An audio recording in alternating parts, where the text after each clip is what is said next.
Okay. Nice. Yes. Okay. I think I see all of the people who were supposed to join.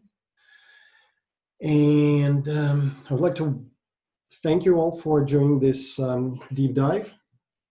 And this deep dive is going to be dedicated to the thing that is called Editor Lite. That brings a lot of confusion to the team, and this talk is aimed at answering the questions. First of all, what is the editing story in the product in general? What place in this story takes the Editor Lite? What is Editor Lite? How to use Editor Lite? How to extend Editor Lite? And what is the future of Editor Lite? So there are a lot of things to cover. So let's just begin. Let me just, apparently I need to share my screen now to show the, there.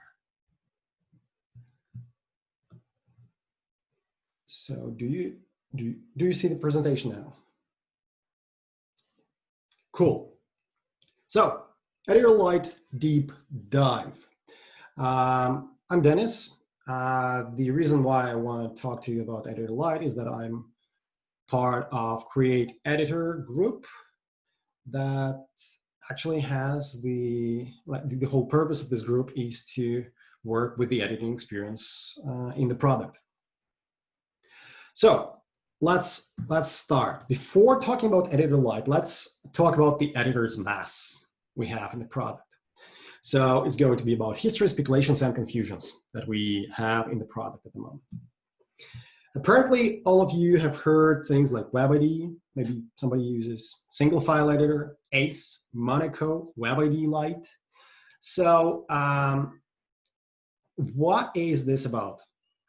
First of all, let's set the basis and figure out what is actually the editing story in the product. So first of all, GitLab used to have the single file editor that was based on the ACE editor. This is the third-party editor, and not developed by GitLab, but the third-party editor. And we had the single file editor based on this external editor.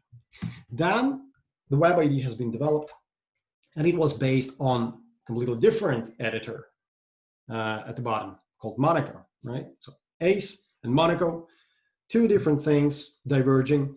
Since 13.1, if I don't mistaken this, we at Editor do the attempt of combining these things and move all of the editing experience on exactly the same basis of Monaco editor. That is the heart of the VS Code editor that probably most of you are using. So since 13.1, single file editor and WebID, look, the difference between these two is obviously that single file editor is for single file editing and WebID is for like whole project editing and merge requests editing and like many, many more. So the point is we want to unify the editing experience. We move everything to one core, to Monaco. But the story doesn't end there, right? So what is Editor Lite? Because Editor Lite, there is no Editor Lite in this picture yet. So what is Editor Lite? It's, again, Monaco-based editor. It's extremely slim wrapper around Monaco. It's only 340 bytes gzipped wrapper around Monaco. It's very extensible. And its main usage, single file editing. But this is for now. We will be talking about the future of Editor Lite and things. But for now, the purpose of Editor Lite is single file editing experience. So the point is why I put for now in that sentence, because technically right now, Editor Lite, there is one merge request that is in the train at the moment. So it's going to be merged today, where we start supporting multiple instances of Editor Lite on the same page. So technically, Editor Lite supports multiple instances. And then the question arises. So we have single file editor for single file experience. We have WebID for multi-file snippet, multi-file editing experience. And Editor Lite is something in between single file editor and WebID. And I already know what you're asking yourself. Like, seriously, like we were talking about the editor's mess and we are introducing the new editor now? No. This is what we used to have, but this is where we are at the moment technically. Editor Lite, in the course of this huge epic called Replace ACE with Editor Lite, also known as the Great ACE Eclipse, we are replacing all the instances of single file editor based on ACE with the Editor Lite. The only bit that is missing that is still using ACE is this link that you can find in the slides. And this is about replacing ACE with Editor Lite for CI linting editor. This is the only place where we still have ACE. After that, we are going to get to this picture. Two editors, Editor Lite and WebID, both of which are based on the same Monaco core. This is the attempt of unifying the editing experience and providing solidified basis for anything related to editing in the product. Will Editor Lite actually replace WebID? Will WebID replace Editor Lite at some point? This is still arguable, but if you saw the recent blog post on our unfiltered GitLab blog, the recent UX research that our UX departments made states that technically we clearly have clear usage for WebID and clear usage for Editor Lite or single file editor. So these two things will live together for a pretty long period of time. What can change though is that at some point Editor Lite will replace the custom written wrappers of WebID. And then we will have Editor Lite and WebID will be the extension of the Editor Lite at some point. But this is very far in the future. This is just the speculation at the moment. But this will be possible since we support multi-file instances in Editor Lite now, and both Editor Lite and WebID use the same basis, Monaco. Do we have any questions about this editor's mess? Yes, no. I was just wondering, Dennis, around you said that the wrapper is 380 bytes gzip. What's the 40. size of Monaco for comparison? The size, yeah. You know where to ask, man. So Monaco is pretty heavy itself, right? But the thing is, take this with a pinch of salt because I don't have exact numbers. I don't think Monaco is any bigger than ACE used to be. So we technically replace ACE with Monaco, and it doesn't really affect the overall bundle size. But what is cool is that Monaco is now in a separate chunk in our Webpack settings, in our Webpack bundle. It is technically cacheable and reused for between WebID and single file and Editor Lite. So I don't have exact number, but clearly the picture is much better with Monaco in both instances rather than with ACE and Monaco. The number that I mentioned, 340 bytes gzip, is exactly the core of Editor Lite. So yes, there is Monaco, but we cannot live without Monaco, right? And then what we write on top of that, the core of Editor Lite is only 340 bytes gzip. In GitLab world where we have 10 times compression with index 10. This is the short story. Are there any questions? And I'm not even sure I answered Tomasz your question. Good. Thanks, Dennis. Yeah. Okay. So let's move on. So how does Editor Lite work? So we figured out, okay, Editor Lite is technically the new single file editor and a bit more than that. How does it work? Let's talk about the internal architecture of Editor Lite. The code will say much more. I think I need to share the whole screen, the whole desktop now. Excuse me. So, yes. So let's take a look at the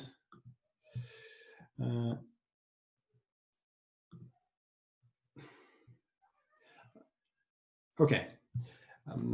I didn't check the chat, but seems like there is nothing really question related. Okay, cool. Editor Lite.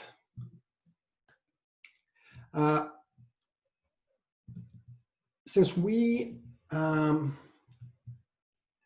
right, I need to make sure that we are, yes. Right now I'm on my branch that is about to be merged into master, but I will show you the current state of the Editor Lite as it's going to be by the end of today, technically. So this is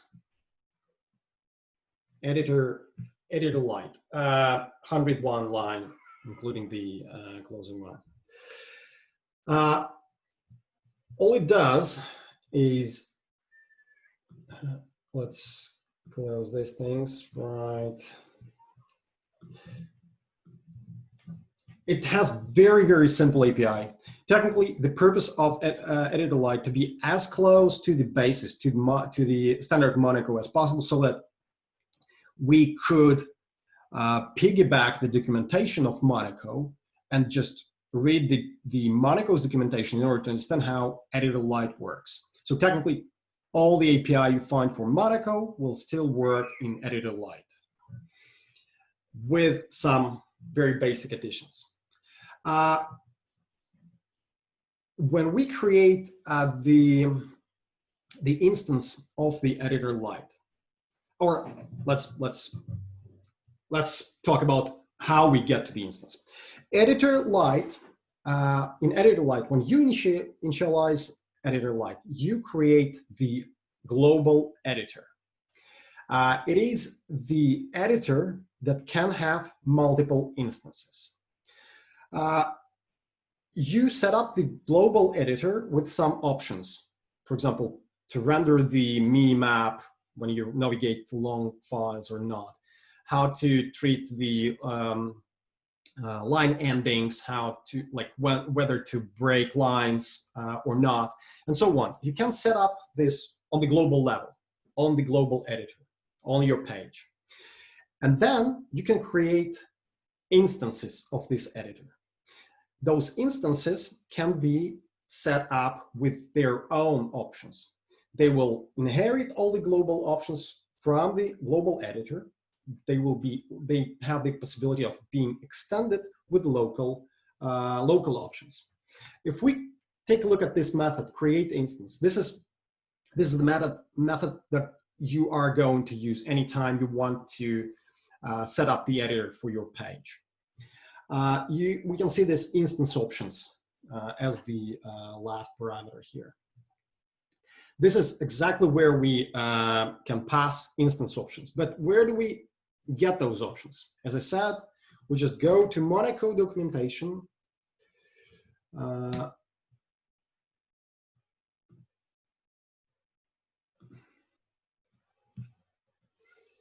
And we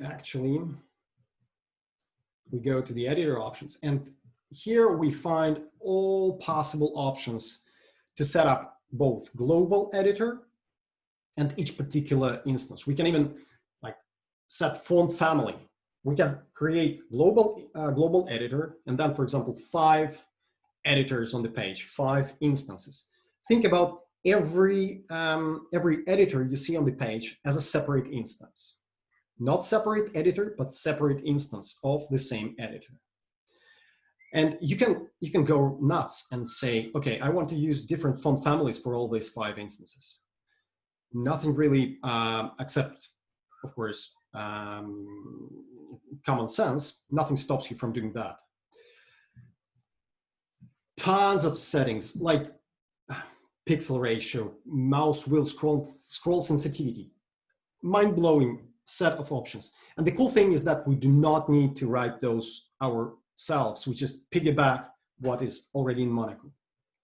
So global editor and any number of instances on the page. Where can we see this in action? Right now, nowhere. The meaning of this flexibility, so that we have just one global editor and several instances, will be possible for implementation of multi-file snippets. I can show you the example at the moment. We'll get to this example in a bit, but this is a sneak preview of what is coming to GitLab pretty soon. Right now, it's behind the feature flag, actually behind 2 or 3 feature flags. So when we load the snippets editing page or creation page, we are creating one editor, and in this particular case, by default, we create one editor, one instance of this editor. Let's take a look at the code. It's going to be visibility edit. I think it's somewhere here. Our Bob edit, not Bob edit. Bob edit. Edit content. So here we go. We abstract the things for snippets since we use it in several places. Here is the bare minimum of how you initialize the Editor Lite on your page. So we create new editor. This is our editor, and we pass the global options to the editor. When we're done with that, we create the instance on this editor, at least one instance. This is by default. This is what we have seen for snippets just now. Here we can pass more local options, local to the instance. But this is what it's about. Yeah, so in this particular case, we initialize the Editor Lite. We pass the element on which to initialize the editor. So you can have, we don't hard code any ID or class or anything. You can specify what DOM element should get the editor. So no matter what's the ID or something. You specify the blob path. This is used for to figure out the syntax highlighting, because based on the extension of that or another blob, we are loading different syntax highlighting. Let's take a look at this in action. For example, if I do this subheader, so this is clearly the markup that I'm writing, right? But if I have the txt extension, nothing happens. It just looks like text. If I change it to MD, we get the syntax highlighting. If I write const a equals foo, that is clearly JavaScript. Nothing really happens. For Markdown, this makes no sense. But if we change to JavaScript, we get the JavaScript syntax highlighting. This is what the blob path parameter about. This is the bit of information from which editor can get information about syntax highlighting.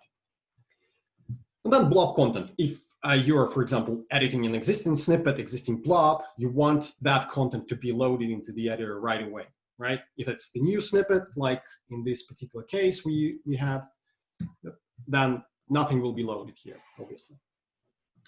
Blob global ID is quite specific thing for the snippets, so you don't really need to bother about this. This is about one instance, but as I said, we are in 13.5 or 13.6, we are going to launch the multi-file snippets. So when one snippet can contain several files. And in this particular case, how it's going to work is we have one global editor, but on the same editor with the same options, we create two instances of this editor. Why so? The reason is that we can have different extensions. For example, this is going to be JavaScript, this is going to be the Markdown. We want these instances to behave different based on the extension. We want these instances to have separate modals. We will talk about the concept of a modal a bit later. Behind every instance, there is a modal representing this editor, this instance. I'm sorry. So we don't want these things to collide. So every global instance can have multiple. Every global editor can have multiple instances underneath. This is, for now, this is the only place in GitLab that is going to use this multi-instances architecture and multi-instances capabilities of Editor Lite. And this is exactly the capability that might at some point sneak into Web IDE to replace the current core we have in Web IDE. And this is pretty much it. This is all you need to do to create the very basic instance of Editor Lite. You don't need anything else. As I said, you can play with the options, but this is as simple as that. Let's get back to this one. You create new editor, and then you create instance on this editor. That's pretty much it.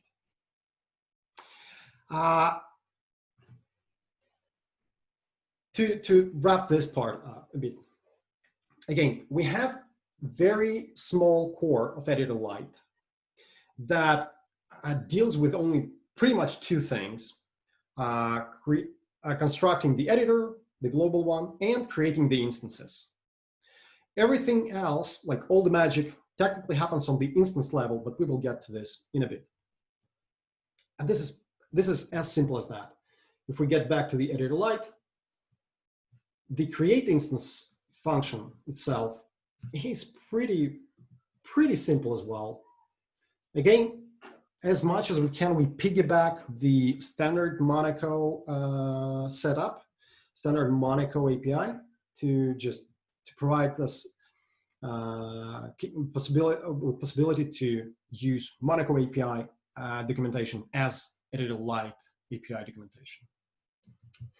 Now, this is about the internal architecture. Do you have any questions at this moment? I have one quick question for you. So the one thing I'm not totally certain about is the idea that every time we use this, we are going to be instantiating it this way, or is it going to have a view wrapper where you essentially just like grab the component and then it and pass it props and it does that, or is the idea that we'll keep instantiating it like this? This is very, very good question, and I have the answer for that. That is the issue. Lite. That is the issue that is assigned for 13.5 that says wrap Editor Lite into a view component. But keep in mind, the reason, so technically we will have the view component for Editor Lite, and we will be able to say just Editor Lite, then pass parameters to it on the DOM element and be done with that. Nothing, no fancy thing. The reason we will still need to have it in vanilla JavaScript is that Editor Lite is framework agnostic. Editor Lite can be used both in Vue applications, in HAML application, in like Rails applications. It can be used anywhere. So in order to not lock us down to just Vue implementations, we will keep using plain JavaScript, but obviously for the convenience of other groups, we will wrap it into a Vue component. There are some complexities related to this when it comes to extensibility of the Editor Lite, but this is what we are going to do to be talking about a bit later, because it's not very easy to considering the DOM, just one DOM element, to say that yeah, okay, I need to load 10 extensions for this instance of the editor. It's going to be a bit tricky, but again, I have the plan for that, and we'll talk about this later. Does it answer your question, Sarah?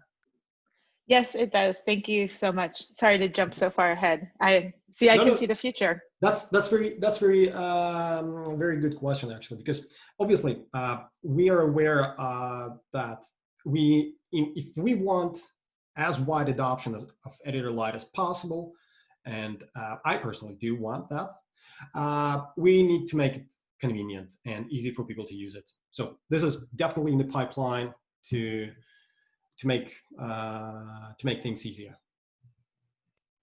Any other questions? Dennis, Yeah. I had a question, and Sure. I'm sorry if you answered this on an earlier slide, but what is the elevator pitch of what the purpose of this is? Is it just a simpler API around Monaco, or what is it giving? Yeah, you? this is very good question. Like I tried to depict this in these fancy first slides where like all the bells and whistles, but I'm aware that I didn't really communicate this clearly. So for many years we had ACE and Monaco as the core editing experience, right? ACE was used for single file editing, Monaco for web ID. The idea we had in the editor group was to unify the editing experience and move everything to one basis, to Monaco. So replacing ACE and using Monaco all over. But while doing that, we said, okay, like using Monaco directly would be a bit too fragile for such a big project. So we need some abstraction. And this is where Editor Lite sort of was born. So Editor Lite is the convenience abstraction around Monaco for using in GitLab and technically anywhere you want. So the idea was to unify the editing experience, moving everything editor related to one track. Okay, that makes sense. So think of it as like a proxy pattern around a more complex external API that makes it easier to consume internally. Got it. Yeah. So technically, Editor Lite is the abstraction that knows about GitLab product and makes the API easy to consume in this particular product. Yeah. Any other questions? I have one.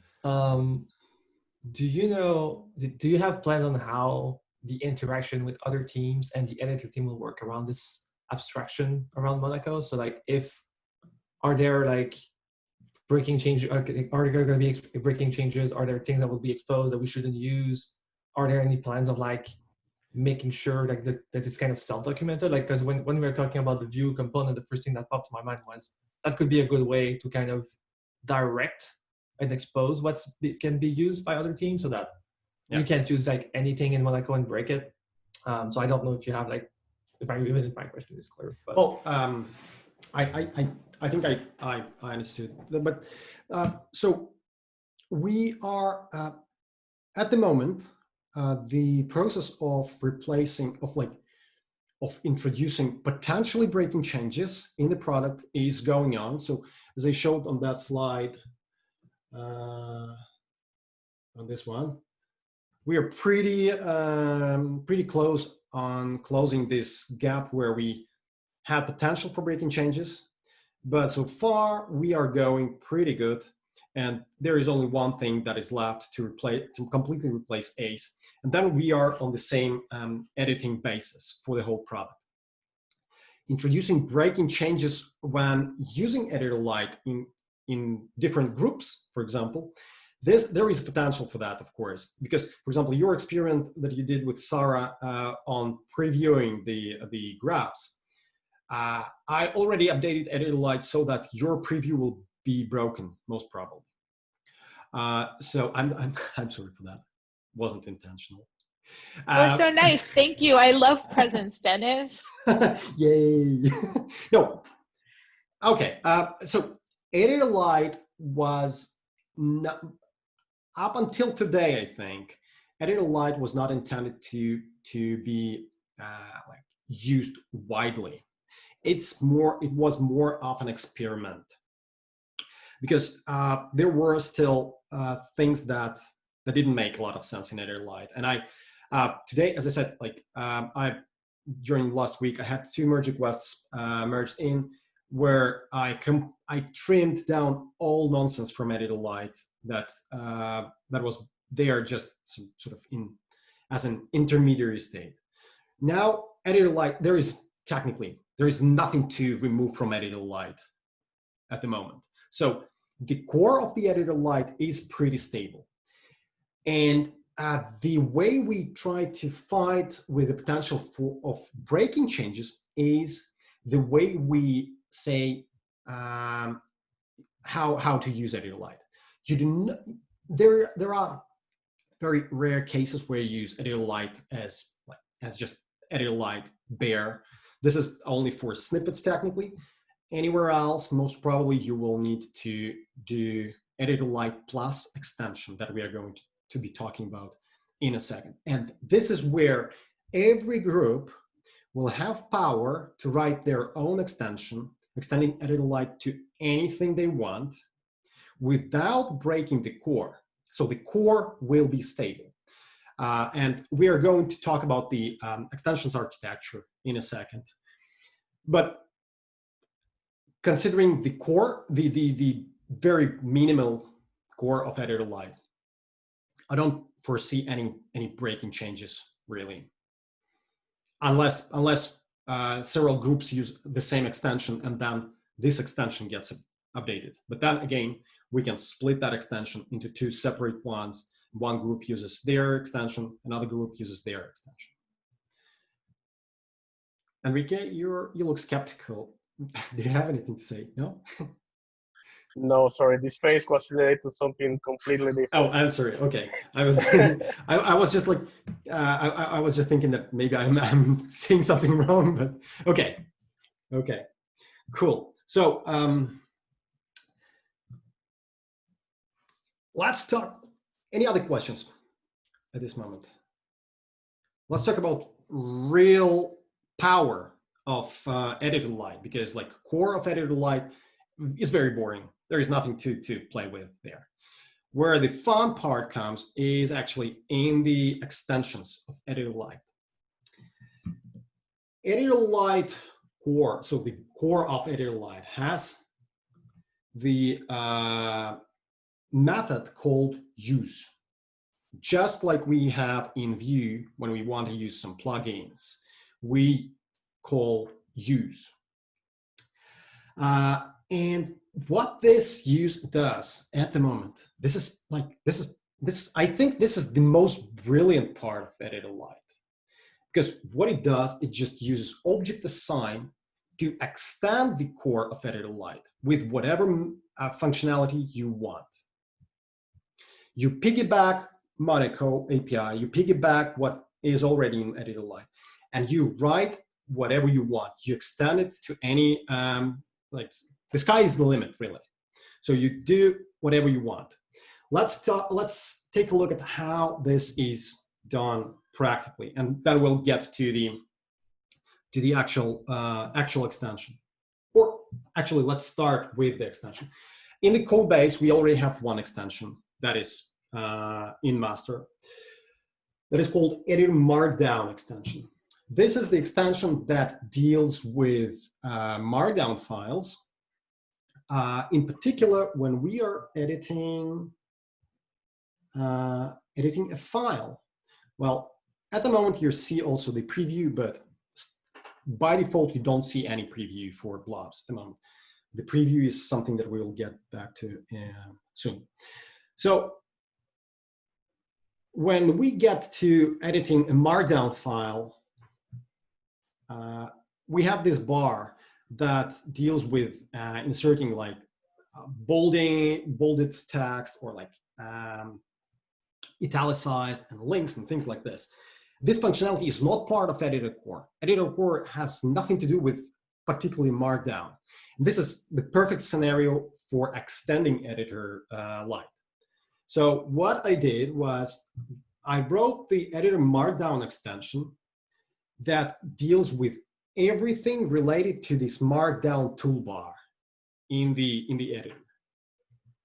It has methods like get selected text, replace selected text, move cursor, and select within selection, like things that are necessary for making this functionality, like, you know, quotes and stuff like this, working in Editor Lite.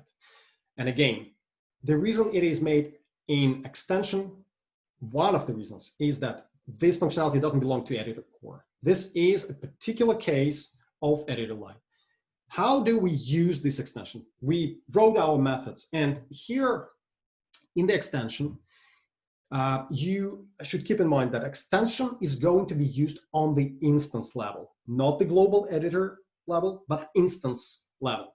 So if you see, for example, this in an extension, this refers to the instance, not the global editor.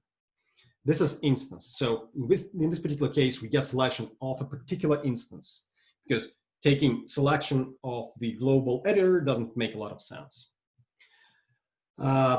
Same thing for get position. So all of the extensions are going to be used on the instance level, not global level. The reasonable question is then, why do we have this use in the core of Editor Lite in the global API? Well, if we take a look here, we can pass the instance parameter to the use to say that, okay, I want to use this, and this extension on this particular instance. And then global editor will apply these extensions to this particular instance.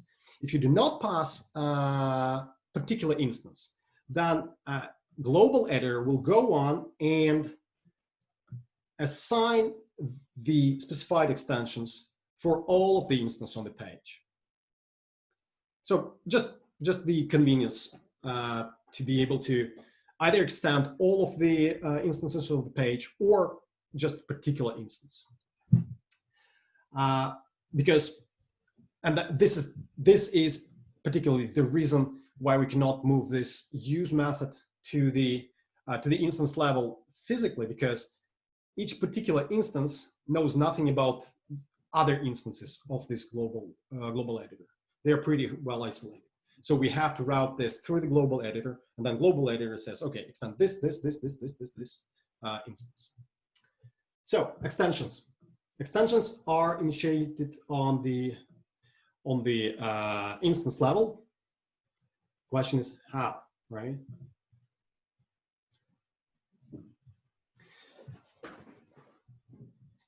This is the edit blob script that is responsible for managing this editing of the blob, the editing page.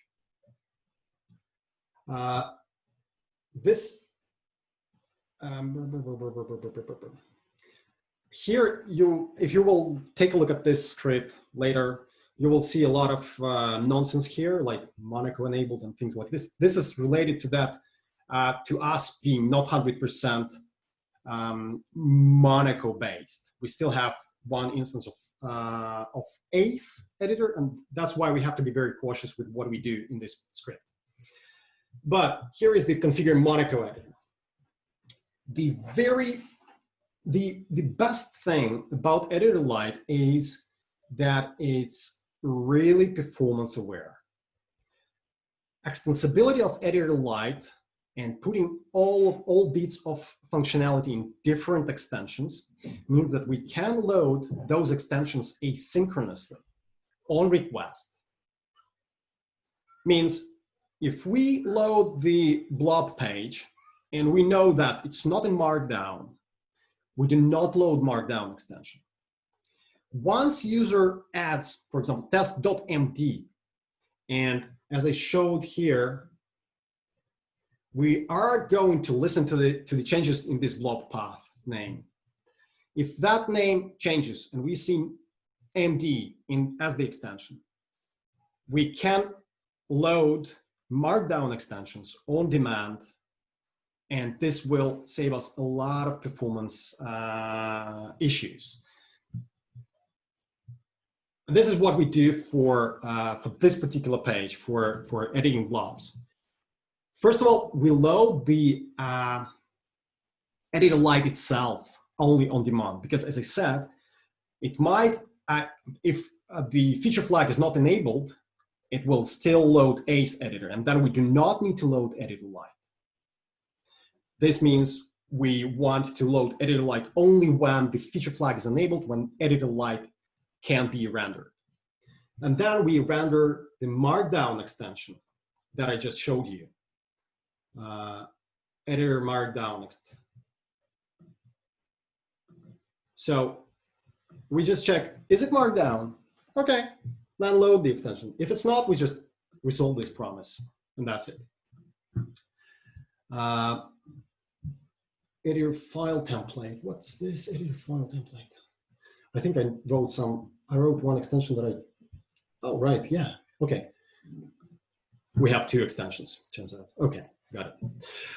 But let's talk about this Markdown thing. So we technically have two promises, for Editor Lite itself and for the Markdown extension.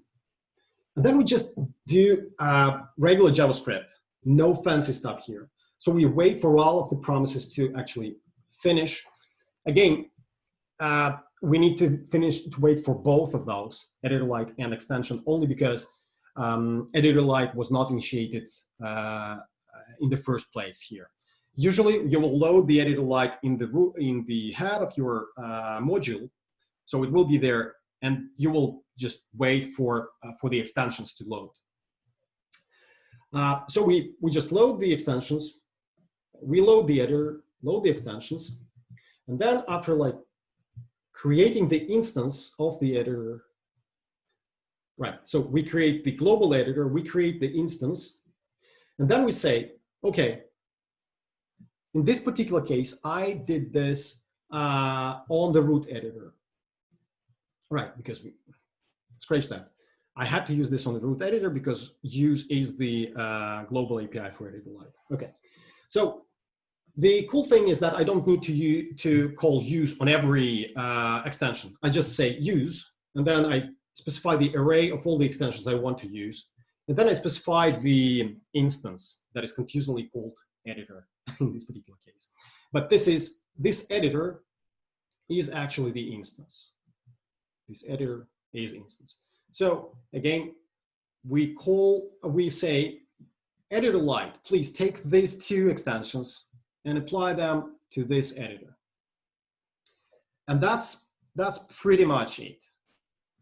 Once we do this, we get all the functionality for this toolbar in this particular case.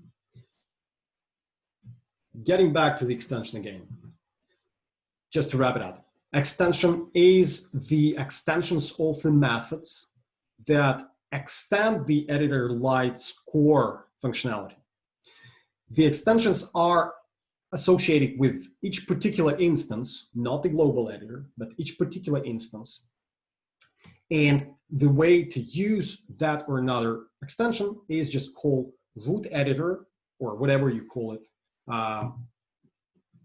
Technically, whatever you call this variable or something on which you initiated the Editor Lite. So you say, okay, Editor Lite, please use this extension on this instance. Or you omit the reference to the instance, and then all of the instances on this global editor will get those extensions. There are some additional things. This is the part where we are listening to changes in that blob path. So once we, in this particular file name element is this one. So once we detect the change in that in the file name, we call update modal language method on the instance.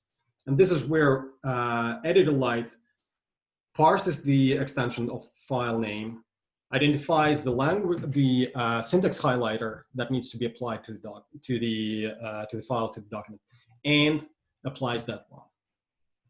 So update modal language. Again, this is one of the custom API methods for Editor Lite.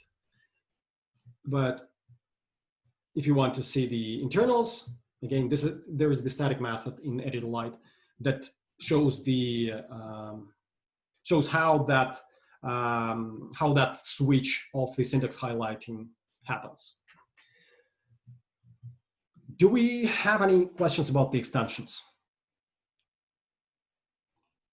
Yeah, I just had a quick question. This may be obvious, and you may have hit on it earlier, but for issue feedback and comments, is it fair to assume that this Editor Lite is being used, or is there something else? No, this is technically the comments are implemented in different ways on different views. There are views where it's a view component. There are views where it's just the text area. So there is absolutely no consistency in that implementation, and I'm not aware of any plans to introduce Editor Lite for those parts. Okay, that interesting. I guess my next question would be, where do you anticipate in the product? So with the current product and or future plans, where do you anticipate Editor Lite slotting in? You obviously had the example at the very beginning where there's the CI linting is the one last place where you at the moment anticipate it kind of overriding, and then naturally we'll have Monaco as the base across the board. Mm-hmm. Where do you anticipate this slotting in or potentially being used? Anywhere where we need the editing experience. Technically, how I anticipate this is that people start writing the extensions. For example, for the example that I showed to static site editor group, right?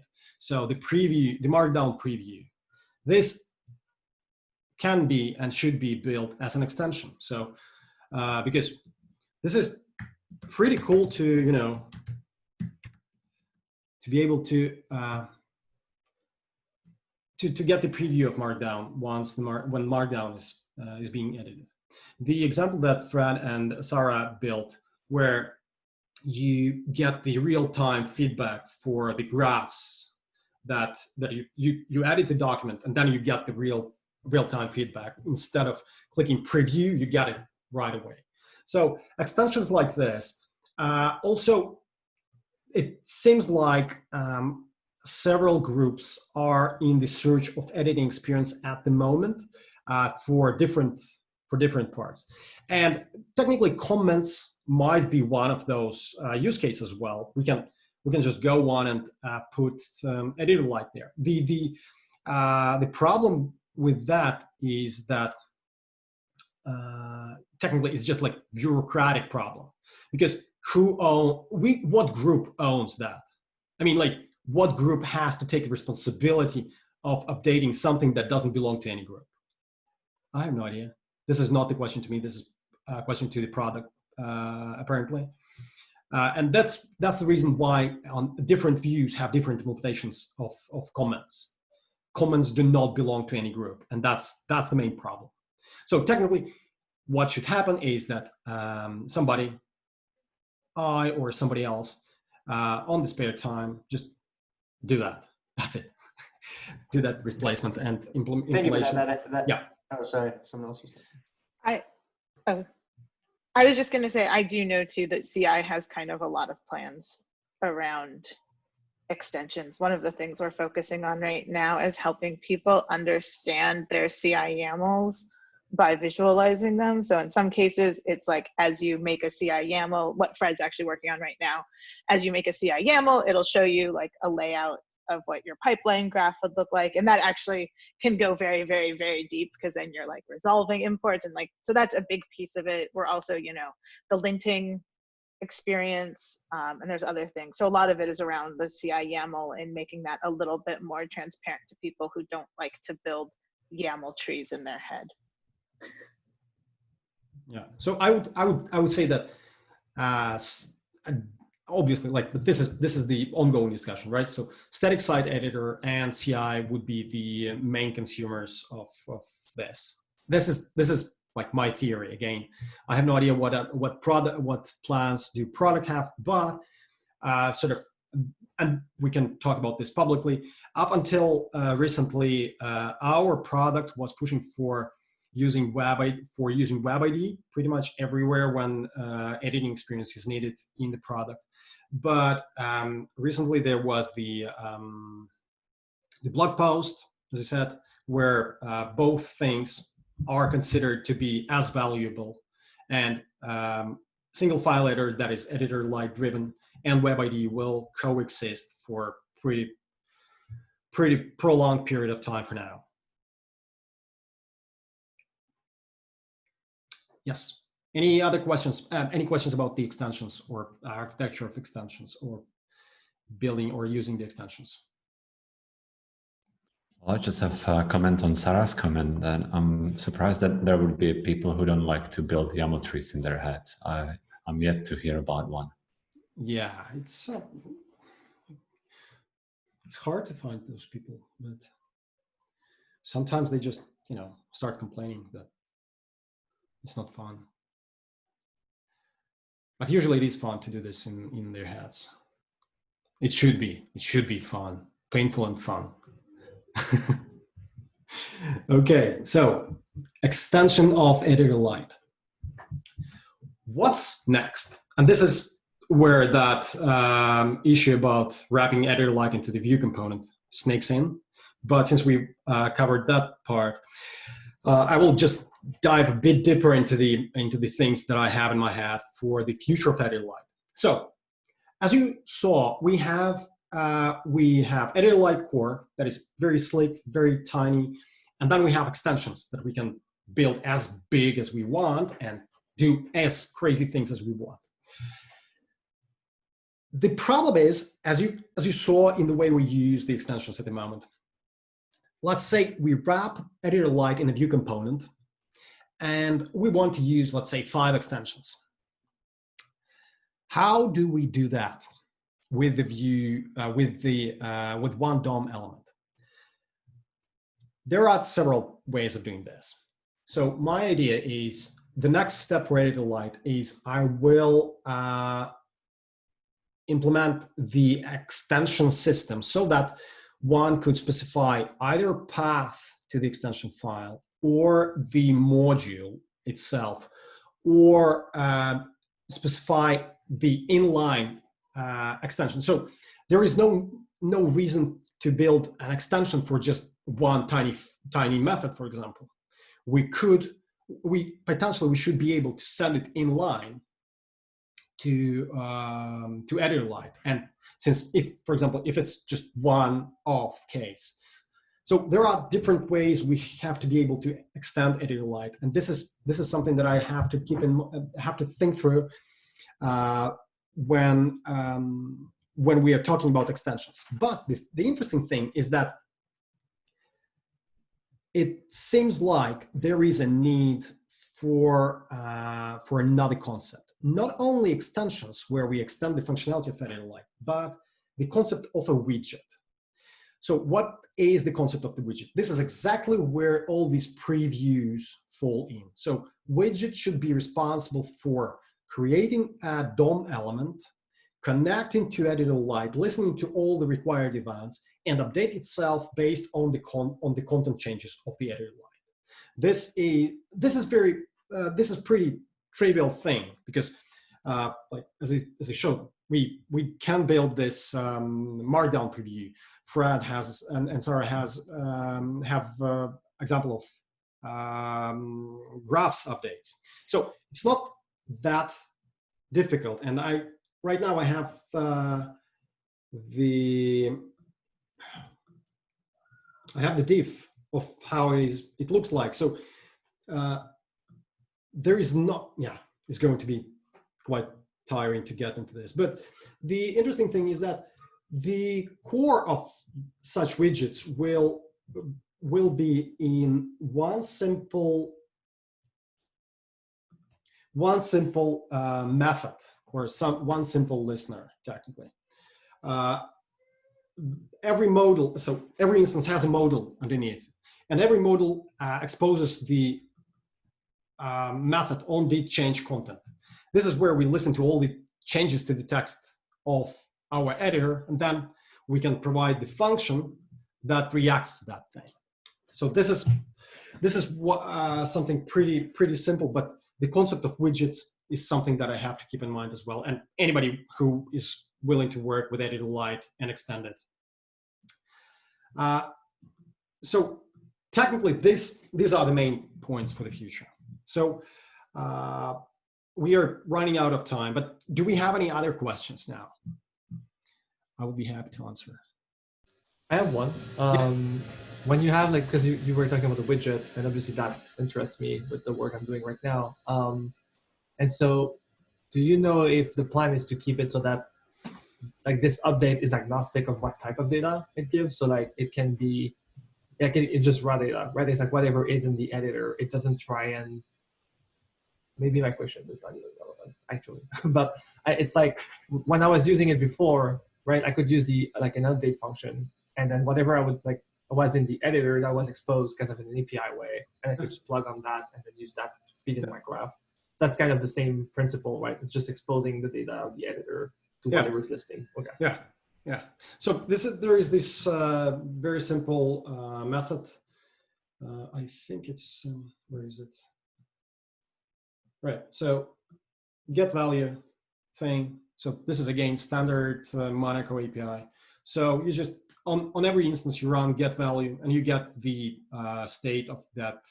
So like the text that is in the editor at that moment, and then you combine it with this on the change content method, and you have very powerful things. So every time this method is fired, this means that content has been changed, and you react to it, usually in debounced function. But that's the sort of the detail of the implementation. Awesome, thanks. Yes, I think we have to wrap up, but thank you very much for joining this call. There are very few people left.